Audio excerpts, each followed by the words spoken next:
যারা রিলসের আইডিয়া পাচ্ছেন না তাদের জন্য একটা পরামর্শ হচ্ছে যে আপনার নিশ রিলেটেড যে সকল গ্রুপ আছে ওই সকল গ্রুপে জয়েন করুন।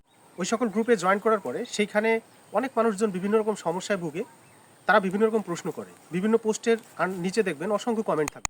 ওইখান থেকে আপনি অসংখ্য রিলস আইডিয়া পাইতে পারেন, মানুষজন কী ধরনের সমস্যায় ভুগছে এবং কী ধরনের প্রশ্ন করছে।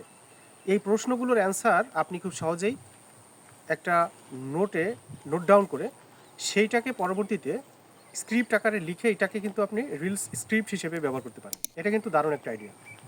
অনেকেই কিন্তু এই বিশেষ করে স্ক্রিপ্টের অভাবে অনেকটা ভোগেন যে আমি আসলে স্ক্রিপ্ট পাচ্ছি না, কী ধরনের রিলস তৈরি করব। তো সেই ক্ষেত্রে এই ধরনের গ্রুপে জয়েন করে সেখান থেকে কমেন্টগুলোর নিচে অসংখ্য কমেন্ট পাবেন যারা বিভিন্ন রকমের সমস্যায় ভোগেন। এই কাজটা করতে পারেন, এটা কিন্তু দারুণ একটা আইডিয়া। অনেক সময় আমরা এই ধরনের গ্রুপ থেকে আমরা আমাদের আইডিয়াগুলো নিতে পারি। ধন্যবাদ সবাইকে।